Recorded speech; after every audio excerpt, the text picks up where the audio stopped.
आप सुबह उठे, आपने ब्रश उठाया और टूथपेस्ट के पीछे इंग्रेडिएंट्स पढ़े। टूथपेस्ट में क्या था? नमक नहीं था, पाम ऑयल था। आप नहाए तैयार हुए, आप जो क्रीम लगा रहे थे उसमें क्या था? Palm oil. आपने पीनट बटर टोस्ट खा लिया, उसमें क्या था? इसमें भी पाम ऑयल था। इंस्टेंट नूडल्स खाएंगे, उसमें पाम ऑयल। कुल मिलाकर सुबह आँख खोलने से लेकर रात को बत्ती बुझाने तक आपकी पूरी दिनचर्या में एक न एक बार या कई बार बार बार पाम ऑयल आ ही जाता है। ऐसा तेल जिसकी सप्लाई अगर बंद हुई तो आपका किचन खाली भी हो सकता है और चीन में फैक्ट्रीज बंद पड़ सकती हैं। सप्लाई है किसके हाथ में इसकी? भारत से 3000 किलोमीटर दूर एक छोटे से देश मलेशिया के हाथों में। कैसे एक मामूली तेल दुनिया की राजनीति का हिस्सा बन गया है? चीन जो एक सुपर पावर है, उसे इस तेल के कारण एक छोटे से देश के आगे हाथ क्यों फैलाने पड़ रहे हैं? यही सब जानेंगे आज के राजदूत में। नमस्ते, मैं हूं निखिल और आप देख रहे हैं खबर गांव का डेली इंटरनेशनल बुलेटिन राजदूत, जहां आज बात होगी नए लिक्विड गोल्ड पाम ऑयल के बारे में। क्रूड ऑयल का जमाना गया, पाम ऑयल का आ गया है।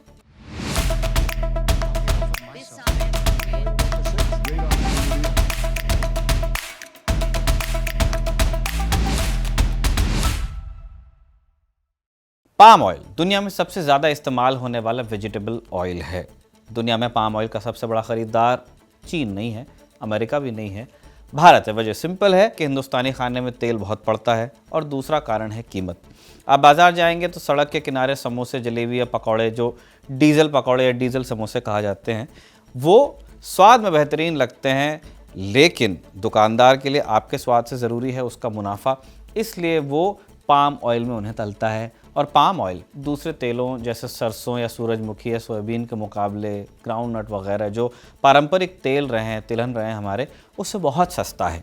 सिर्फ स्ट्रीट फूड की बात भी नहीं है। आप सुपरमार्केट जाइए, चिप्स के पैकेट्स उठाइए, बिस्किट्स देखिए, नूडल्स देखिए, भारत में बिकने वाले ज़्यादातर प्रोसेस्ड फूड, पैक्ड स्नैक्स, इन सब में आपको एक चीज़ कॉमन मिलेगी, पामोलिन ऑयल या पाम ऑयल। पेप्सिको जैसी बड़ी कंपनियां जिनको पैसे की कोई कमी नहीं, जो अमेरिका में हेल्दी ऑयल यूज़ करने का दावा करती हैं, हिंदुस्तान में धड़ल्ले से पाम ऑयल का इस्तेमाल करती हैं। क्यों?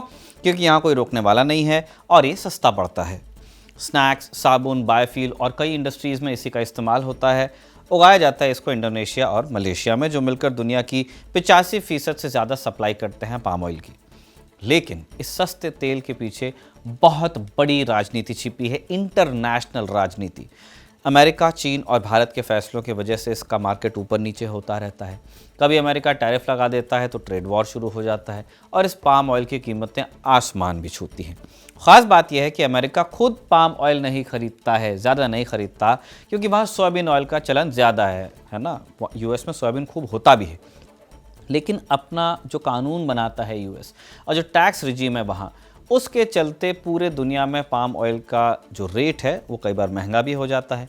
जैसे ट्रंप ने इंडोनेशिया और मलेशिया के पाम ऑयल पर 32 और 24% टैक्स लगा दिया, बाद में से 19% कर दिया टैरिफ। अगर ये टैरिफ फिर से लागू हुआ तो इंडोनेशिया और मलेशिया अमेरिका को बेचने के बजाय चीन और हिंदुस्तान जैसे देशों को ज़्यादा बेचेंगे, जिससे मार्केट में सप्लाई जैकअप हो जाएगी। अमेरिका चीन का जो ट्रेड वॉर चला, उस पे भी पाम ऑयल को प्रभावित करने वाले कारक सामने आए। 2018 में जब चीन ने अमेरिकी सोयाबीन पर 25% अतिरिक्त टैरिफ लगाया, एक्साइज लगाई या टैक्स लगा दिया, कैसे भी कह लीजिए आप, तो उससे सस्ते पाम ऑयल की ओर जाना पड़ा। उस साल चीन की पाम ऑयल खरीद 5 मिलियन टन से बढ़कर 7.6 मिलियन टन हो गई है ना, 1.5 गुना कीमत ऊपर चली गई। जब रिश्ते सुधर गए चीन और यूएस के, तो पाम ऑयल की मांग भी कम हुई और दाम भी नीचे आए। 2025 में अमेरिका के साथ चीन की फिर से टैरिफ वॉर हुई, बाद में डील हुई, पर अब भी चीन पाम ऑयल पर ही सबसे ज़्यादा निर्भर है। क्यों? चीन हर साल 6 से 7 मिलियन टन पाम ऑयल खरीदता है और ये उसका तीसरा सबसे बड़ा खाना बनाने वाला तेल है। चाइनीज़ खाने में हिंदुस्तानी खाने की तुलना में कम, लेकिन वेस्ट की तुलना में ज़्यादा तेल पड़ता है। 1.4 अरब लोग हैं ना, 140 करोड़ लोग वहाँ भी हैं, उनको खिलाने और इंडस्ट्रीज़ को चलाने के लिए उसे लगातार सप्लाई चाहिए।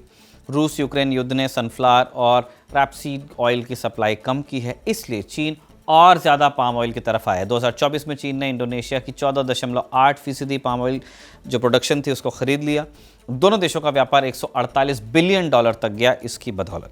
चीन चाहता है कि इंडोनेशिया उसे लंबे समय तक पाम ऑयल बेचने की गारंटी दे ताकि कुछ भी हो जाए, जंग हो, ट्रेड वॉर हो, पर पाम ऑयल की सप्लाई उससे मिलती रहे, बंद ना हो। इसके लिए चीन ने अपना एक बड़ा कृषि अधिकारी भी जकार्ता भेजा था। चीन को खाने का तेल ज़्यादातर दूसरे देशों से मंगाना पड़ता है, वहाँ तिलहन उतने होते नहीं। ऐसे में अगर कहीं कीमत बढ़ जाए या सप्लाई रुक जाए तो चीन को तुरंत परेशानी हो सकती है। अभी तक सोयाबीन का तेल सबसे ज़्यादा चलता है, लेकिन पाम ऑयल जैसा हमने पहले भी बताया सस्ता है, ज़्यादा दिन तक ख़राब नहीं होता, कई तरह के काम में लिया जा सकता है, इसलिए चीन इसका इस्तेमाल तेज़ी से अब बढ़ा रहा है। चीन को फ़ायदा ये है कि उसका तेल कभी नहीं रुकेगा, चाहे दुनिया में कितना भी बवाल हो। अगर ये ऑयल गारंटी उसको मिल जाती, खाने के तेल की, पाम ऑयल की बात हो रही है।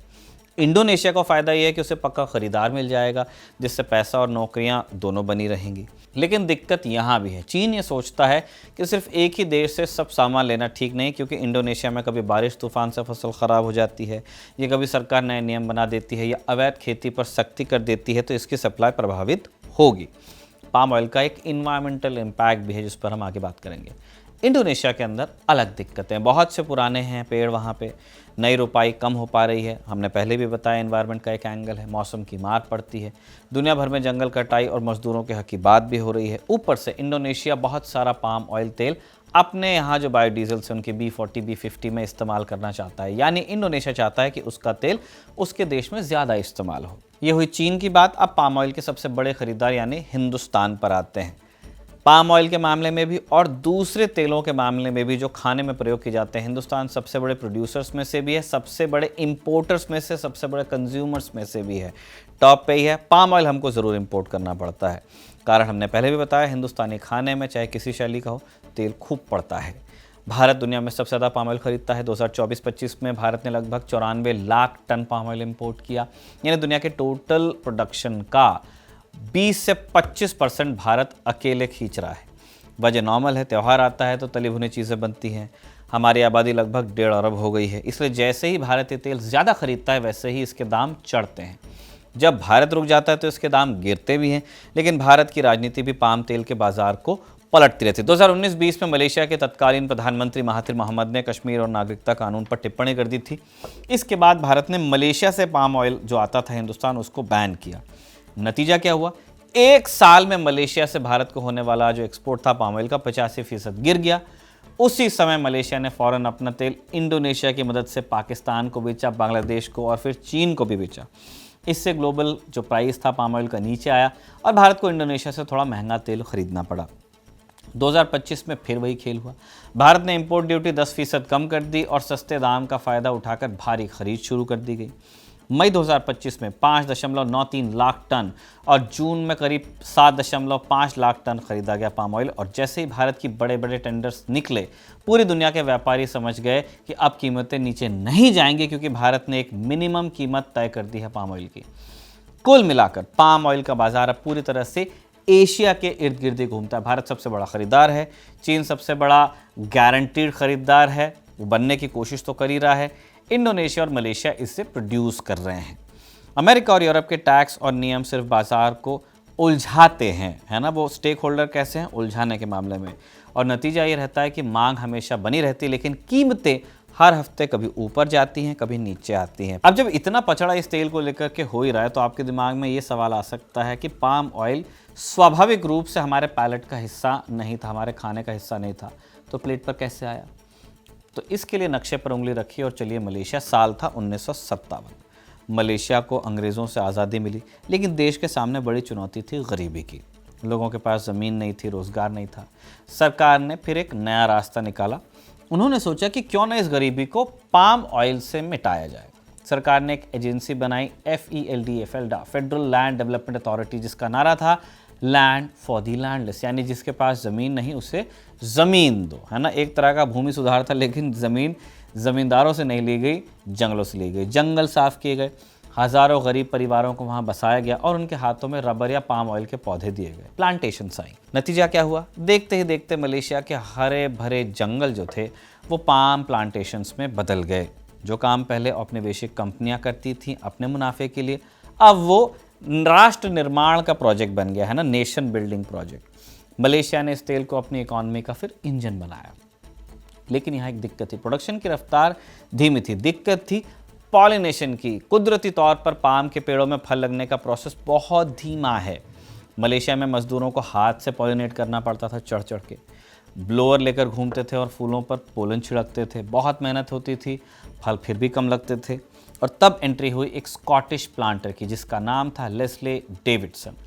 ये यूनिलीवर के लिए काम करते थे, है ना, जो हिंदुस्तान लीवर ये सब कंपनियां थी पहले, यूनिलीवर के नाम से जानी जाती हैं। डेविडसन ने एक चीज़ नोटिस की, देखा कि वेस्ट अफ्रीका में जहाँ ये पेड़ मूल रूप से उगते हैं, वहीं का पेड़ अभी है, वहाँ कोई हाथ से पॉलिनेट नहीं करता, फिर भी खूब फूल आते हैं। क्यों? डेविडसन ने 1974 में वैज्ञानिकों की एक टीम को कैमरून भेजा, जासूसों की तरह पता लगाने के लिए कि कैसे वहाँ पॉलिनेशन हो रहा है, और राज खुला एक छोटे से कीड़े में, एक घुन वीविल नाम का। अफ्रीका के जंगलों में पाम के फूलों पर ये मंडराता था और कुदरती पॉलिनेशन करता था, लेकिन मलेशिया के जंगलों में ये कीड़ा नहीं था। डेविडसन ने रिस्क लिया। भारी विरोध के बावजूद 1981 में वो इन अफ्रीकी कीड़ों को मलेशिया लेकर आया। फिर अगले ही साल मलेशिया का palm oil production 4 lakh ton बढ़ गया। एक छोटे से कीड़े ने पूरी इंडस्ट्री का गेयर बदल दिया। अब मलेशिया के पास तेल का भंडार था। उधर दुनिया भी बदल रही थी। 1960 और 70 के दशक में पश्चिमी देश मक्खन और जानवरों की चर्बी, जो लार्ड कहलाता है बाहर, उससे दूर हो रहे थे। लोगों को लगता था हार्ट अटैक आएगा। उन्हें एक ऐसा तेल चाहिए था जो सस्ता हो, जिसमें कोई गंध ना हो और जिससे बने बिस्किट और चिप्स महीनों तक खराब भी ना हो। अब पाम ऑयल इस डिस्क्रिप्शन में फिट बैठता है। रिफाइनरीज ने इसका रंग और गंध भी हटा दी। इससे आरबीडी ऑयल यानी रिफाइंड, ब्लीच्ड एंड डिओडोराइज्ड ऑयल के रूप में भी बेचा गया।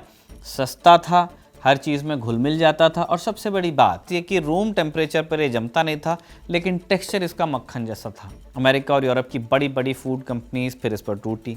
नूडल से लेकर आइसक्रीम तक में पाम ऑयल का इस्तेमाल हुआ, लिपस्टिक से शैम्पू तक, हर जगह पाम पाम पाम हो गया। लेकिन इस सक्सेस स्टोरी के पीछे एक अंधेरा भी पनप रहा था। दुनिया भर में पाम ऑयल की मांग बढ़ी तो मलेशिया और इंडोनेशिया ने और जंगल काटे, और यहीं से शुरू हुआ वो विनाश जिसने इंसान और जानवर को आमने सामने किया, है ना, मैन एनिमल कॉन्फ्लिक्ट। अब तक हमने देखा कि कैसे पाम ऑयल ने इकोनॉमी को रफ्तार दी, लेकिन हर सिक्के का दूसरा पहलू भी होता है, और इस सिक्के का दूसरा पहलू बेहद काला है। दुनिया को सस्ता तेल देने की कीमत जंगलों ने चुकाई, और वहां रहने वाले जंगलों ने, और उन आदिवासियों ने भी जिनका घर छीन लिया गया। मलेशिया से आगे आइए इंडोनेशिया, सुमात्रा, धरती की सबसे खूबसूरत जगहों में से एक है। यहाँ एक जगह है लूसर इकोसिस्टम। ये दुनिया की इकलौती ऐसी जगह है जहाँ बाघ, गैंडे, हाथी और ओरांगुटान एक साथ एक ही जंगल में रहते हैं, लेकिन आज ये भी खतरे में है, और वजह यहाँ भी पाम ऑयल है। सन 2000 के दशक में जब बायोफ्यूल का नशा चढ़ा, है ना, जट्रोफा वगैरह की बात हिंदुस्तान में भी होती थी, और अमेरिका, यूरोप ने अपनी गाड़ियों में ग्रीन फ्यूल डालने का फैसला किया, तो इंडोनेशिया में गोल्ड रश जैसी बात चली। अब हर इंच पर पाम लगाना है तो जंगल कहाँ जाएगा? जंगल साफ करना पड़ेगा। और साफ करने का तरीका क्या? मशीन से उतनी थी नहीं, तो इन्होंने लगाई आग। 2015 में इंडोनेशिया में भयानक आग लगी, इतनी भयानक कि उसका धुआं कई देशों तक फैल गया, जबकि इंडोनेशिया आइलैंड से बना हुआ है। सोचिए, समंदर पर से धुआं होते हुए दूसरे कंट्रीज में गया, लाखों लोग बीमार पड़े। उस साल सितंबर और अक्टूबर में इन आगों ने, जो फायर्स लगी, उतना कार्बन हवा में घोला जितना पूरा यूरोपियन यूनियन मिलकर भी नहीं करते थे। जैसे हमने पहले बताया, आग कुदरती नहीं थी, जानबूझकर लगाई गई थी ताकि जंगल साफ हों और वहाँ पाम प्लांटेशंस हो सकें। अब बात ये थी कि यहाँ सिर्फ जंगल नहीं थे, ये मार्शेस थे जिनमें हज़ारों साल से कार्बन जमा हो रहा है। जब ये जलते हैं तो कार्बन बॉम्ब्स फूटते हैं। आग में सिर्फ पेड़ नहीं जलते हैं, वो लोग भी जल गए जिनका वहाँ घर था। सुमात्रा के जंगलों में ओरांग रिम्बा नाम की जनजाति रहती है। सदियों से जंगल पर निर्भर थे, कंदमूल खाते थे, शिकार करते थे, लेकिन जब जंगल कटे, जंगल जले, तो ये अपने ही घरों में जिंदा जल गए। जो बच गए वो रेफ्यूजी हो गए। आज यही लोग पाम ऑयल प्लांटेशंस के किनारे प्लास्टिक के टेंट्स लगा कर रहते हैं, भीख मांगते हैं। जो जंगल कभी इनका सुपरमार्केट था, अब वो प्राइवेट प्रॉपर्टी है, उन्हें वहाँ जाने की इजाज़त नहीं। ये एक ऐसा चक्रव्यूह है जिसमें नेता, कंपनीज और ग्लोबल मार्केट सब मिले हुए हैं, और इसमें पिस रहे हैं वो बेजुबान जानवर और वो गरीब आदिवासी जिनकी आवाज़ वॉशिंगटन नहीं पहुंच पाती, बीजिंग नहीं पहुंच पाती, दिल्ली तक भी नहीं आती है। जानवरों के साथ इंसानों की ज़िंदगी भी यही तेल बर्बाद कर रहा है। डॉक्टर्स इसे ग्लोबल सिंडेमिक कह रहे हैं, यानी एक साथ 3 महामारियाँ, मोटापा, कुपोषण और क्लाइमेट चेंज। भारत आज दुनिया का डायबिटीज़ कैपिटल बनता जा रहा है। हार्ट अटैक के मामले अपने आप बढ़ रहे हैं, और एक्सपर्ट्स मानते हैं कि हमारी डाइट में छिपा ये सस्ता तेल इसका एक बहुत बड़ा कारण है। तो ये था आज का राजदूत, जिसमें हमने पेश किया आपके सामने पाम ऑयल का काला चिट्ठा। इस राजदूत को लिखा था हमारे साथी रिया ने, और इरशाद ने राजदूत की इस एपिसोड को रिकॉर्ड किया था। आप देखते रहिए खबरगांव।